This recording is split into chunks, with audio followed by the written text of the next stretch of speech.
আল্লাহর নবী মুতার যুদ্ধের সময় নবী ঘোষণা দিলেন তিনজন সেনাপতি হবে।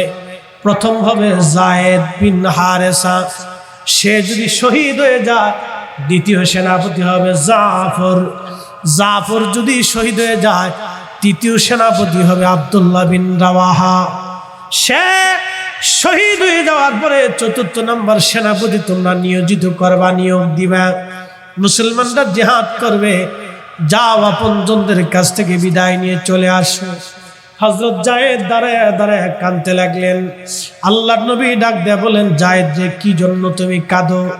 বলে, হুজুর, আমি কার কাছ থেকে বিদায় নেব গো নবী? আমি আপনার বাড়িতে লালিত পালিত হয়েছি, ছোট্টকালে আপনি নবীর কদম থেকে আজ পর্যন্ত বড় হয়েছি। ইয়া রাসূলুল্লাহ, সন্তানের স্নেহে আপনি বড় করেছেন, পিতৃতুল্য করে আপনি আমাকে আদর করেছেন। হুজুর, আমার মা এবং বাবা দুইজন এসেছিল আমাকে নিয়ে যাওয়ার জন্য। আপনি নবীর ভালোবাসায় পড়ে আমি আমার মা বাবার ভালোবাসা পর্যন্ত ভুলে গিয়েছিলাম। ইয়া রাসূলুল্লাহ, আজকের বিদায়টা আপনি দিবেন, আমি অন্য কোথাও থেকে বিদায় নেব না। হুজুর, বিদায়টা আপনি আমারে দিয়ে দেন। হযরতে জাফরকে নবীজি, যায়েদকে নবীজি বললেন, যায়েদ রে, যাও, বিদায় দিলা। জড়িয়ে ধরলেন, চুমু খাইলেন, আদর করলেন। যায়েদ বলতেছে, হুজুর, আপনি আমারে শহীদ শহীদ শহীদ বলে ঘোষণা দিয়েছেন। ইয়া রাসূলুল্লাহ, শহীদ বলে ঘোষণার জন্য আমি বুঝেছি আমি আর কোনোদিন গাজী হয়ে মদিনায় ফিরে আসব না। ওই ময়দানে শাহাদাতের আমিও সুধা পান করার জন্য ওই ময়দানে আমি চলে যাচ্ছি। হুজুর, দুনিয়াতে আর দেখা হবে না, পরবারে দেখা হবে। হযরত যায়েদ চলে গেলেন। হযরত জাফর রাদিয়াল্লাহু আনহু ছিলেন হযরত আলী রাদিয়াল্লাহু আনহুর আপন ভাই। হযরত জাফর বাড়ি চলে গেলেন। দুইটা সন্তান ছিল জাফরের। স্ত্রীর কাছে যায় বলেন, বিবিরে, শুনছো, আল্লাহর নবী মুতার প্রান্তরের আমাকে সেনাপতি নিয়োগ করেছেন। প্রথম সেনাপতি যায়েদ শহীদ হলে আমি শহীদ হলে আব্দুল্লাহ বিন রাওয়াহা, সে শহীদ হলে মুসলমানরা সেনাপতি বানাবে। বিবিরে, বিদায় নেওয়ার জন্য আসছি। দুনিয়াতে আর কোনোদিন দেখা হবে না, কারণ আল্লাহর নবীর পবিত্র জবান থেকে আমার ব্যাপারে ঘোষণা আসছে, আমি শহীদ হয়ে যাব। বিবি, আমি জানি নবীজি যেটা বলেছে এটাই হবে। আমি শহীদ, গাজী হয়ে আসার আর সুযোগ নাই। চিন্তা করেন সাহাবীরা আল্লাহর নবীর জবানের কথাকে কেমনে পালন করতেন, কেমনে তারা বিশ্বাস করতেন। আর এখন আমরা বললে অনেকে দলিল দলিল করে তালাশ করে খুঁজে মরে। আল্লাহর রাসূলের কোন শানের বিরুদ্ধে যাইয়া দলিল যারা খুঁজে, এরার মতো বুকা আর অপদার্থ এই জমিনে আর কেউ হতে পারে না। কথা বলেন ঠিক কিনা? বিবি ওযু করিয়া নামাজ পড়িয়া খোদার দরবারে হাত বাড়ায় বলে, আল্লাহ, আমার স্বামী জাফর, আমার নবীজি তারে মুতার প্রান্তরের দ্বিতীয় নাম্বার সেনাপতি ঘোষণা দিয়েছে, শহীদ বলে ঘোষণা দিয়েছে। আল্লাহ, আমি জাফরের বিবি, আল্লাহ, তুমি মনিবের আসমানে হাত বাড়াইছি, আমার স্বামীরে তুমি গাজী বানাইয়া আমার কোলে ফেরত দিও। আল্লাহ, আমার স্বামীরে গাজী বানাইয়া আমারে ফেরত দিও। আমার স্বামীরে গাজী বানাইয়া আমার কাছে ফেরত পাঠাইও। আল্লাহ, জাফরের কোষের মধ্যে তলোয়ার ছিল, টেনে বের করলেন। তলোয়ারের পার্শ্ব পিঠ দিয়ে বিবির পিঠের মধ্যে মৃদু আঘাত করে বলেন, এ বিবি, করো কি? শুনে রাখো রে বিবি, আমার রাসূল আমারে শহীদ বলে ঘোষণা দিয়েছে রে বিবি, তুমি হাজার দোয়া করলো আমি আর গাজী হব না। আল্লাহু আকবার। হযরত জাফর রওনা হয়ে গেলেন। ছোট ছোট দুটি ছেলে বাচ্চা পিছু পিছু দৌড়ায়, আর আব্বু আব্বু বলে কাঁদে, বাবা বাবা বলে কাঁদতেছিল। আব্বু গো একটু দাঁড়াও, আদর করে দিব। না না, সন্তানের চেহারার দিকে আর একটা বারো তাকান নাই। এই জন্য আল্লাহ বলেন সাহাবী সাহাবী সাহাবী, আল্লাহ আল্লাহ ফি সাহাবী। নবী বললেন সাবধান, আমার সাহাবীদের ব্যাপারে আল্লাহকে ভয় করবা, সাহাবীদের ব্যাপারে তোমরা আল্লাহকে ভয় করবা।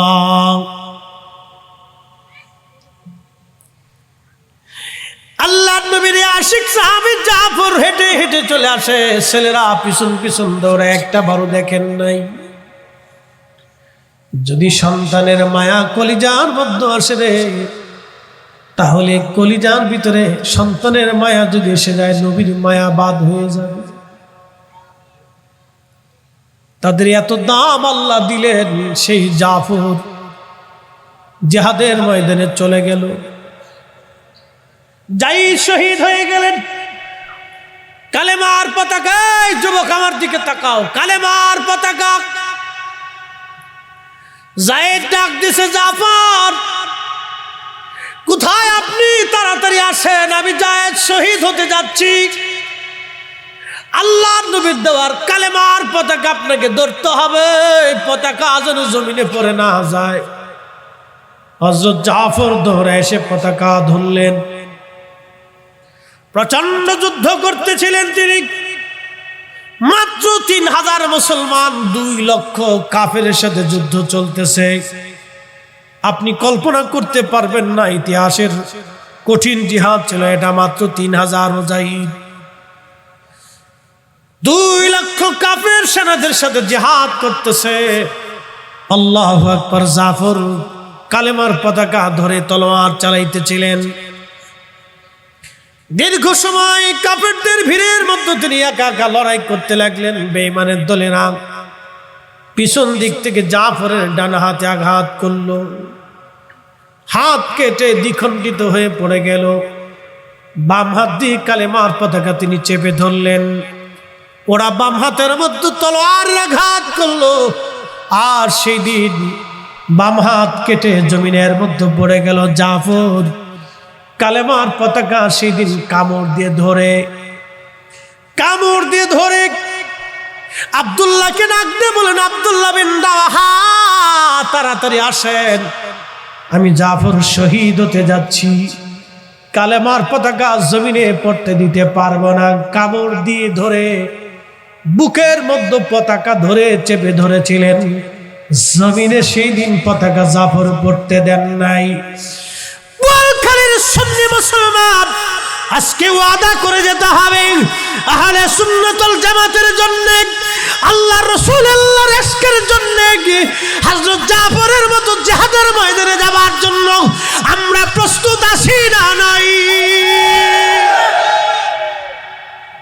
আল্লাহ আমাদেরকে কবুল করুন, বলেন আমিন। আল্লাহর নবী বলেন, আমার জাফরের 2টা হাত কেটে ফেললো, আর সেই দিন আমার আল্লাহ জাফরকে 2টা হাতের বদৌলতে 2টা পাখা দিয়ে দিলেন। আমার জাফর 8টা জান্নাতের যেখানে খুশি সেখানে আমার জাফর উড়ে উড়ে যায়। আল্লাহর সৃষ্টির যেখানে খুশি আমার জাফর সেখানে উড়ে উড়ে যায়। সাহাবীরা রে, এই মদিনার রাস্তা দিয়ে আমার জাফর আমার সামনে দিয়ে উড়ে উড়ে যাইতেছিল, তোমরা দেখো নাই? আমি দেখছি আমার জাফর উড়ে উড়ে যায়। আমি নবীরে যাওয়ার সময় সালাম দিয়ে গেছে, সেই জন্য আমি জাফরের সালামের জবাব দিলাম। চিৎকার মেরে জোরে বলবেন আল্লাহু আকবার। জাফর যদি শাহাদাতের বাড়ি পৃথিবীর যে কোনো জায়গায় 8টা জান্নাতের যেখানে খুশি সেখানে যেতে পারে, তাহলে বলেন আমার নবী আজকের মাহফিলে আসতে পারে কি পারে না? বলখালীবাসী কত কঠিন মহব্বত ছিল তাদের নারীরা, আপনারা একটু শুনে যান। হযরতে আব্দুল্লাহ বিন রাওয়াহা কেবল বিয়ে করে স্ত্রী ঘরে আনছেন। যুবক যারা ভালো করে শুনেন, বিয়ে করে স্ত্রী ঘরে নিয়ে আসছেন, সংসার হবে, জীবন হবে। বিয়ে শাদী কোনো ছেলে খেলা না, পুতুল খেলা না, এটা একটা জীবন। আল্লাহর কোরআনের বিধান, সৃষ্টির সূচনা লগ্ন থেকে আল্লাহর আইন। কোরআন বলতেছে এইভাবে, ওয়া খালাকনাকুম মিন যাকারিন ওয়া উনসা, আমি একজন পুরুষ এবং একজন নারীর মাধ্যমে বংশ বিস্তার করেছি। সুম্মা জাআলা নাসলাহু মিন সুলালাতিন মিন মাইন মাহিন,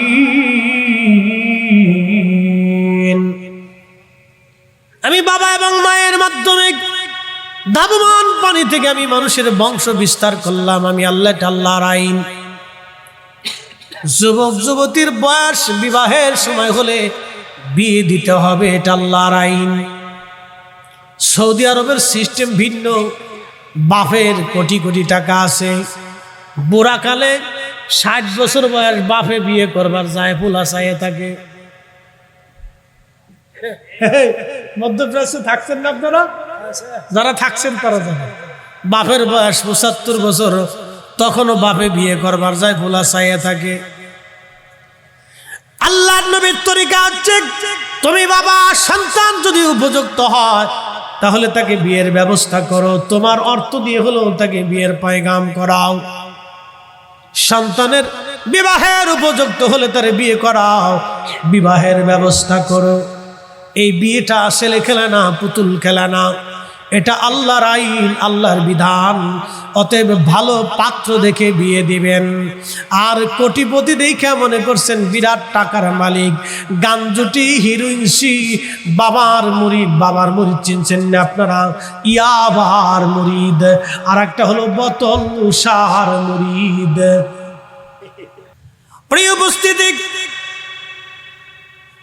সেই দিনের 30,000 কোটি টাকা, একসাথে বলবেন আল্লাহু আকবার, 30,000 স্বর্ণ মুদ্রা দিয়ে মিশরের বাদশা তিনি বললেন, হ্যাঁ আমরা 30,000 স্বর্ণ মুদ্রা দেব, কিন্তু তোমরা আমাদের সাইয়্যিদের মাথা মোবারক দিয়ে দিবা।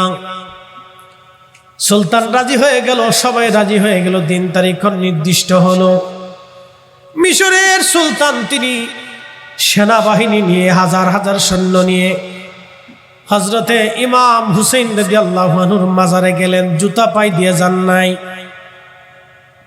মারহাবা বলবেন, মারহাবা, আরো জোরে বলেন মারহাবা। জুতা খুলে খালি পায়ে তিনি রওনা হয়ে গেলেন। জুতা খুলে খালি পায়ে আসকালানে হুসাইন রাদিয়াল্লাহু আনহুর পবিত্র মাজার শরীফে যাইয়া তিনি মাজার খনন হলো। খনন করার পরে দেখা গেল 470 বছর, কত বছর? 470 বছর আগে পবিত্র মাথা মোবারক যেমন তেমনই আছে। চুল নষ্ট হয় নাই, দাড়ি পড়ে যায় নাই, চোখের আলো নষ্ট হয় নাই, ত্বক চেহারা নষ্ট হয় নাই। আর সেই দিন কান মাথা মোবারকের কিছুই নষ্ট হয় নাই। তখনও যেখান থেকে কেটে ফেলে দেওয়া হয়েছিল তখন থেকে রক্ত আয় ফুটায় ফুটায় তখনও আসতেছিল, আর এমন সুন্দর সুঘ্রাণ আসতেছিল, আল্লাহু আকবার, জান্নাতি জান্নাতি ঘ্রাণ আসতেছিল। কোরআন শরীফ আল্লাহ বলতেছেন, ওয়ালা তাকুলু লিমান ইয়াকতালু ফি সাবিলিল্লাহি আমওয়াত, আল্লাহর পথে যারা জীবন দেয় তাদেরকে তোমরা মরা মনে করিও না, বরং তারা জিন্দা। জিন্দা বাল আহইয়াউ ওয়ালাকিন লা তাশউরুন,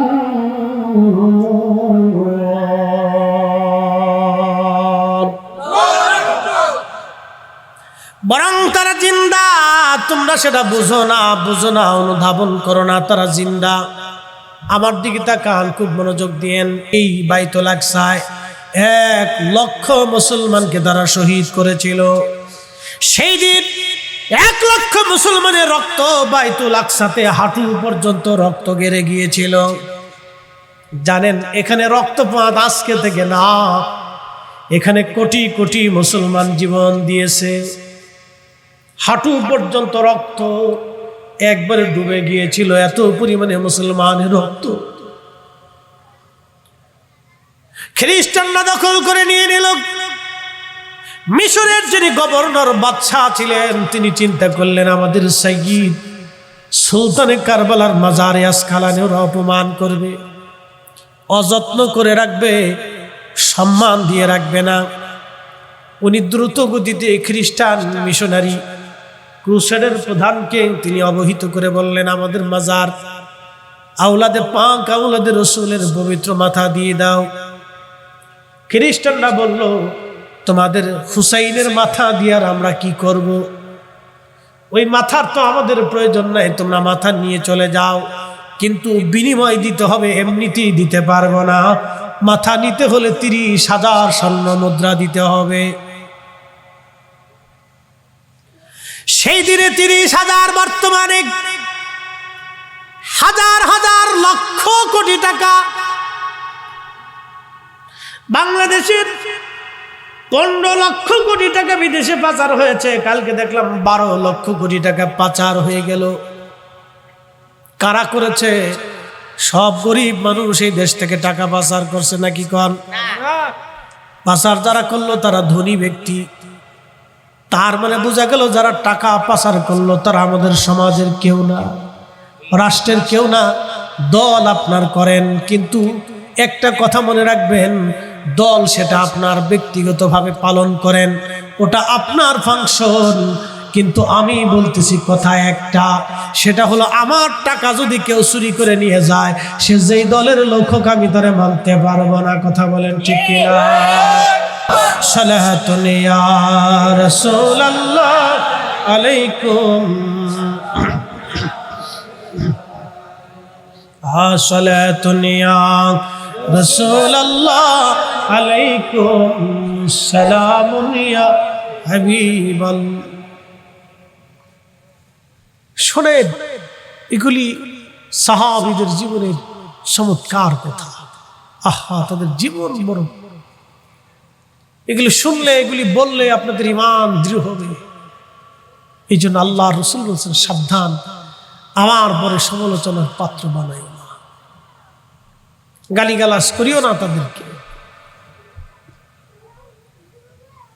কোন সাহাবীর যদি খাতা হয়ে থাকে ইস্তেহাদি, তাহলে সেদিকেও আমাদের গুরুক্ষেপ করার দরকার নেই। কারণ তাদের ধুলিকণার কোটি ভাগকে এক জায়গা করলেও, এক জায়গা রাখলে, আমাদের মতো আদনা কোটি কোটি আর এক পাল্লায় দিলেও ওজনের সমান হবে না। মনে রাখবেন। প্রিয় উপস্থিতি, আল্লাহর নবী এ মাসে এসেছিলেন, খুব বরকতময় মাস। এইগুলি আপনারা পর্যবেক্ষণ করবেন। সাহাবে কেরাম জীবন দিছে। আমরা কি আল্লাহর জন্য নামাজের কাতারে দাঁড়াইতে পারবো না? কথা বলেন না কেন? পারবো। আল্লাহর জন্য নামাজের কাতারে কি দাঁড়াইতে পারবো না? আমরা জাফরের মতো হয়তো জিহাদের ময়দানে যাওয়ার সুযোগ আমাদের নাই, কিন্তু মসজিদের কাতারে যাওয়ার তো সুযোগ আছে। আব্দুল্লাহ বিন রাওয়াহার মতো জিহাদের কাতারে দাঁড়ানোর হয়তো সুযোগ নাই, কিন্তু খোদার ঘর মসজিদের কাতারে দাঁড়ানোর তো সুযোগ আমাদের আছে, ঠিক কিনা? সালাতকে গুরুত্ব দিবেন, ইনসাফকে প্রাধান্য দিবেন, হালালকে নিজের জীবনে সঠিকভাবে আঁকড়ে ধরবেন, হাসতে হাসতে বেহেশতে চলে যেতেন।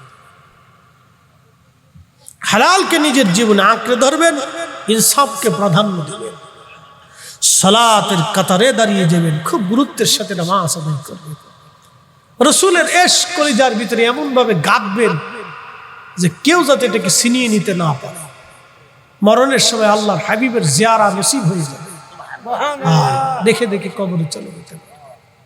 মোহতারাম উপস্থিতি, অনেক কথা ভাই জানতে চেয়েছেন যে মাজারে মহিলারা যায়, মাজার এবং মসজিদে মহিলা যাওয়ার বিধান কি?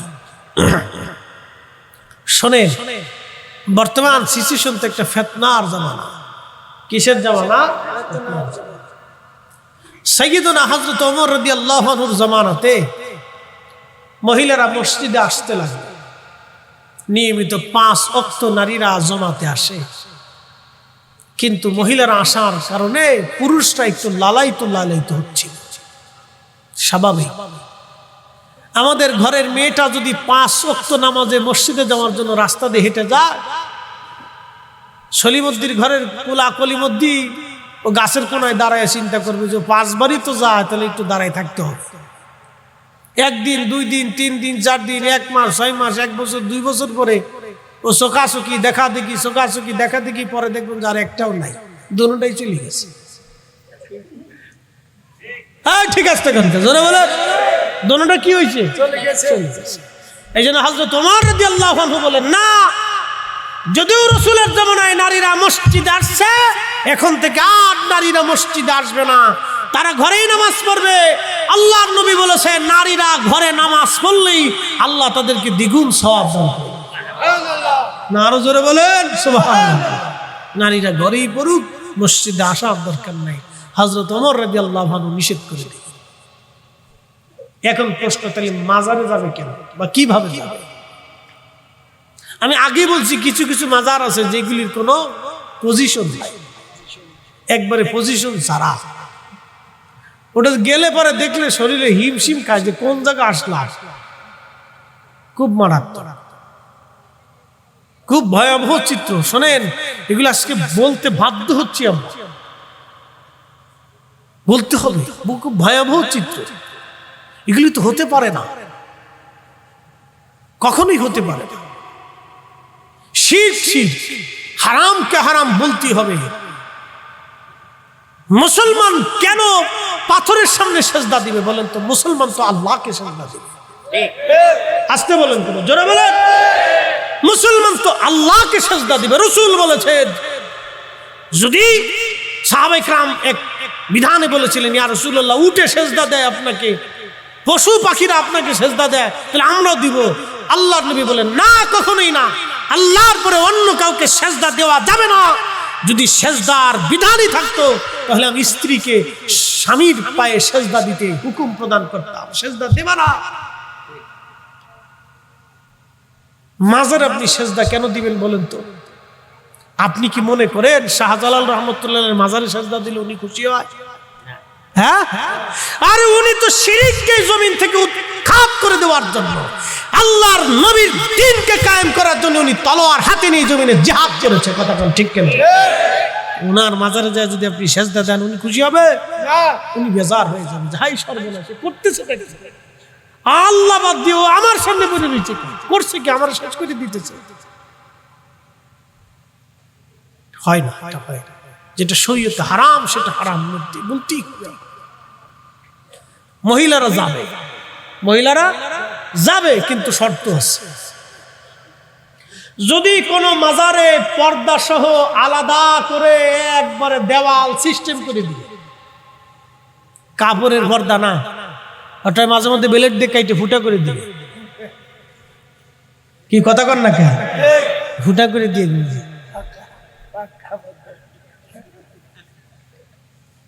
এই পর্দা না, একবারে দেওয়াল গেঁথে দিয়ে পাকা করে সিস্টেম করে দিবে।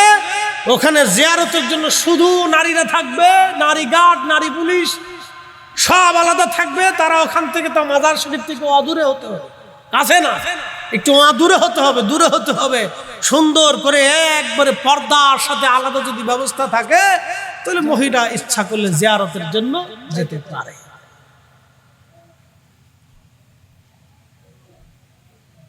নতুবা দরকার নাই, কারণ মহিলারা বুঝে না।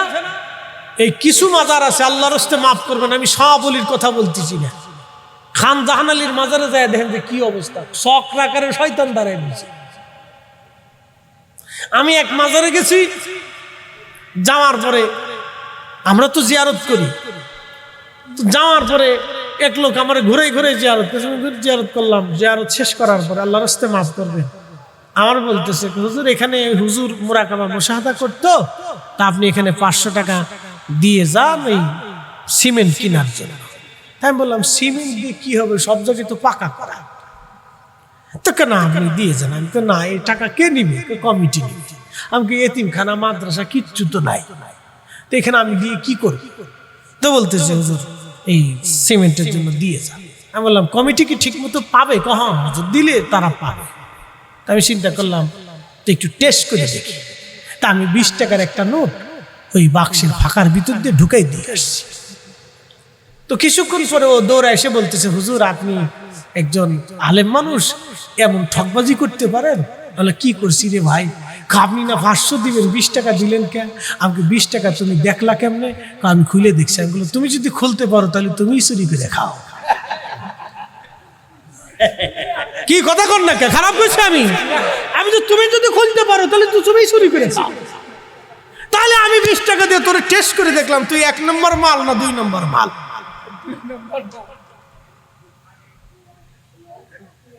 শোনেন, আমরা সব ওলিদেরকে ভালোবাসি। কি কথা কর না কেন? আমরা সুন্নি আলেমরা ওলিদের কথা বলতে বলতে আমাদের জীবন চলে গেছে। হ্যাঁ কথা কম জোরে বলেন। আমরা তাদেরকে আমাদের জীবন দিয়ে ভালোবাসি। তার মানে এটা না যে এইগুলি করি ধান্দাবাজ আটপাট বাটপাট সিটার খাবে। ওখানে একটা সুন্নি মাদ্রাসা হোক, একটা এতিমখানা হোক, আমরা আমাদের টাকা সব ডাইলি দিয়ে দিই। কি কথা কর না? দিয়ে দিই, অসুবিধা নেই। আচ্ছা, বিভূর হয়ে পড়ানো। আর একটা প্রশ্ন আছে হযরত আমির মুআবিয়া রাদিয়াল্লাহু আনহু সম্পর্কে। আমি এই বিষয়ে আপনাদেরকে বলছি, আল্লাহ রাসূল বলছেন সাহাবীদেরকে সমালোচনা করবা। কথা কর না কেন? সমালোচনা করা যাবে। ওনাদের কোনো খাতা যদি হয়ে থাকে তাহলে সেটা আমরা ধরতে পারবো না। আগে বলছি এ বিষয়ে সতর্ক থাকবেন। বেশি পণ্ডিতগিরি দেখেন না, এত পণ্ডিতি বালা না। যেখানে ইমাম আজম আবু হানিফা কলম ধরতে পারে নাই, ইমাম বুখারী ধরে নাই, হুজুর গাউসে পাকের মতো ওলি আলেম পৃথিবীতে আর কোনো মা জন্ম দিতে পারবে? তো উনি যেখানে কলম ধরে নাই, মুজাদ্দিদ আল ফেসানি যার বিরুদ্ধে কলম ধরে নাই, আরে খাজা বাহাউদ্দিন মেশমুন ধরে নাই, খাজা বাবা আজমিরি ধরে নাই, শাহজালাল ইয়ামানি ধরে নাই, ইমাম শাফি ধরে নাই, ইমাম মালিক ধরে নাই, ইমাম আহমদ ইবনে হাম্বল ধরে নাই, আইম্মে কিরাম মুস্তাহিদিন মুতাকাদ্দিমিন মুতাআখিরিন সালফে সালিহিন হাসান বসরির মতো মহান মহাশিরা কলম ধরে নাই। সেখানে আমি ধরতে যাব কেন? এই দুঃসাহস আমাকে দেখাই তো হবে কেন? আমরা একটু চুপ থাকলে হয় না? যেখানে আল্লাহ রাসূল নিষেধ করে দিয়েছে পণ্ডিতি দেখানোর দরকারটা কি? এই জন্য চুপ থাকতে হবে। সাহাবায়ে কেরামের বিষয়ে আইম্মায়ে কেরাম যাহা সিদ্ধান্ত দিছে আমরা তাহা মানি না। কথা কোন ঠিক কি না? ওনারা যাহা সিদ্ধান্ত দিছে তাহা মানি না, একবারে শেষ। ওনার বিষয়ে সমালোচনা আলোচনা করা যাবে, নিন্দামন্দ করা যাবে। উনি রাসূল কারীমের সাহাবী ছিলেন। মারহাবা বলবেন না? আচ্ছা, আমি বিভোর হই না? আরে পাগলের দল। আমি বিভোর হয়ে রাসূল নামের দরুদ পড়ে যাই, ওই নামের মাঝে কি যেন এক শান্তি খুঁজে পাই, ওই নামের মাঝে কি যেন এক শান্তি খুঁজে পাই, ওই নামই আমার গলার মালা, ওই নামই আমার গলার মালা, ওই নাম জপে মোর জুড়াই জ্বালা, আমার সব ভুল হবে না পেলে ওই, আমার সব ভুল হবে না পেলে ওই চরণ তলে ঠাই,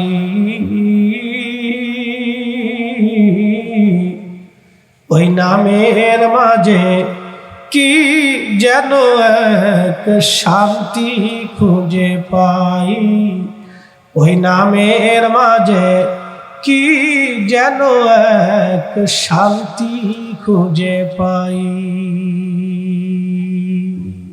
সালাতুন ইয়া রাসূলুল্লাহ আলাইকুম সালামুন ইয়া হাবিবাল আহা সালাতুন ইয়া রাসূলুল্লাহ আলাইকুম সালামুন ইয়া। এসেছেন যত নবী সকলের ইমাম সালাম